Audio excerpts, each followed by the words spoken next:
I was at a car dealership here in Nashville the other day. I was dropping my wife's car off to be serviced. Walked in and something immediately fell off.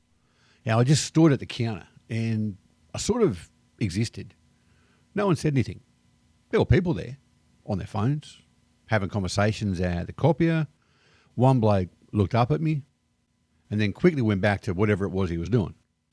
And I'm standing there thinking, am I invisible?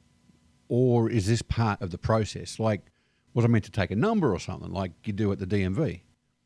You know, that moment when you're standing there and you're just thinking, like, do I say something or do I just keep standing here? So I stood there for about 5 minutes or so, which doesn't sound like that long. But you know what it's like? In that moment, it felt like I'd aged about a year. And then it hit me. Somewhere along the way, living in America has changed how I respond to things or what I expect in situations. Not in some big, obvious way, just small things, the way that I react to situations, what I expect when I walk into a place, even how patient I am, or maybe how impatient I am now instead. Not something I really noticed at first. It just kind of happened. You better take cover.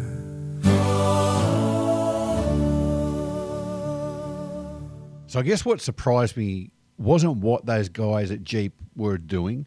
It was how I reacted to it, because old me would have just stood there, probably put my phone out, waited my turn, no big deal. But this time, nah, it bothered me. Like, why am I even here if no one's going to acknowledge me? And I won't actually go back there again. We've taken our business elsewhere. That's when it hit me. Somewhere along the way, my expectations on service interactions has changed. And I don't think it's because anything unusual has happened. I think it's mainly because here in the States, it's normal to get good service. And so once I noticed this, I started seeing it everywhere. It wasn't just that one moment. It had changed. It's changed how I judge places now, especially restaurants. If I walk in somewhere and no one acknowledges you, feel it straight away, even if the food's good. We're already there thinking, yeah, I probably won't come back to this place.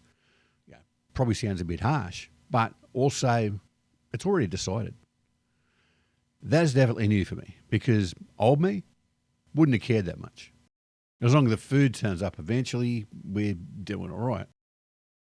But now, the greeting really sets the tone. It's like the whole experience gets decided in those first 10 seconds of when you walk in the door. And if it's off, I'm already halfway out. I'm not coming back. That's funny, because this is the sort of thing I probably wouldn't have even noticed before. And now I notice it straight away. It's kind of like once you see it, you can't really unsee it. And I think that's the part that caught me off guard. Not that anything really changed around me, just that I'd started looking at things differently. So there's a steakhouse just down the road from us. I think it's a Longhorn. Used to be an awesome place to go and get a steak. Food's still pretty good, but the service has dropped off a lot. And now, rather than driving 5 minutes down the road, I'll go to the other side of town just to avoid that place. It's got the same menu, you've got the same food, completely different feeling. And somehow now that is enough. That's, I guess, the part that surprised me, because it's not that anything really changed around me, it's that my tolerance has changed. What I'm willing to put up with, what I notice, what I decide matters. And it's not just in stores or restaurants, it's in how I handle time now as well. So traffic is a big one. You know, I used to sit in traffic and just sit there. Bit annoying. Yeah, sure. You chuck the radio on, zone out for a bit. You get there when you get there. That was just part of the day. Now, I'm sitting there like I've been personally wronged. Like, why are we not moving? What's going on up there? Surely we can all just drive. And that can't just be me.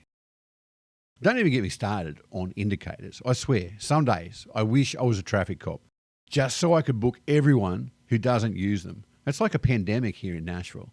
what is it? A shortage of blinker fluid at AutoZone. And then you start doing that thing where you change lanes, even though deep down you know it's not going to make a shred of difference. But at least it feels like you're actually doing something. And then the lane that you just left starts moving. And you sit there thinking, yeah, that's on me. Absolutely no one else involved. I don't remember being like that before. Even things like appointments, because here they tend to run on time. You've got a slot, you're sitting pretty close to it. I was back in Australia, could go to the doctor and sit there and wait for an hour and a half just to be seen. No one tends to really bat an eyelid at that. It was just part of it. But if that was to happen here, mate, you feel it. You're checking the time. You're looking around. You're starting to wonder if you've been forgotten. Maybe you got the date wrong or something. And you probably didn't, but it feels like it. And again, nothing's really changed.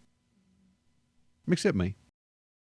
After a while, I started noticing something else.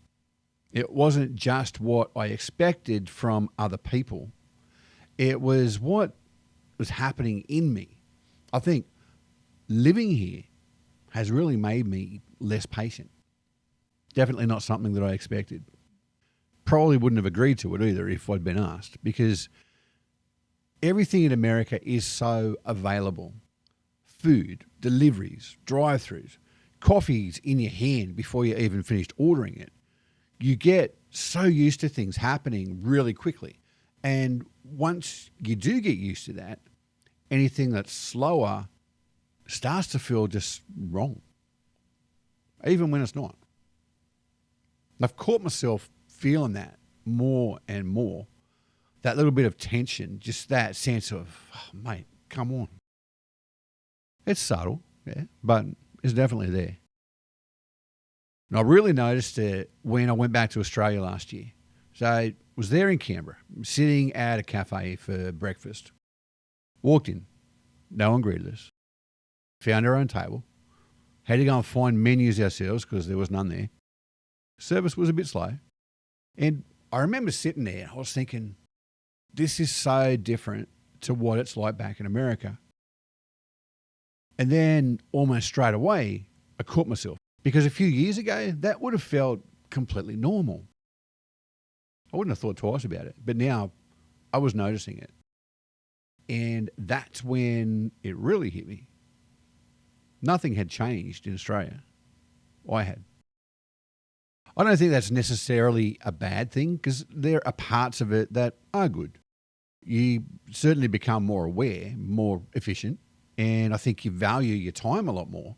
But at the same time, it's not as relaxed. There's a bit more, go, go, go. And if I'm honest, it's probably made me just that little bit more anxious. And I don't know if I like that side of it. Because there's something about a slower pace. That feeling of what you can't do today, you can get done tomorrow. It sits a bit easier.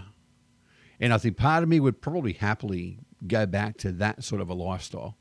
Now, maybe that just means I need to be living on the coast somewhere, maybe down in the Panhandle with a six-pack, just watching the sun go down over the Gulf.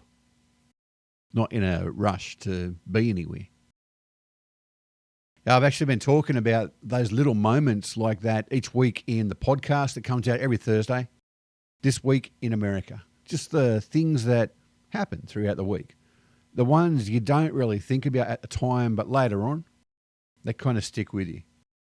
And if you've ever felt that shift as well, you'll probably recognise quite a few of them there. Give it a listen. Hooroo, mateys. You better take cover.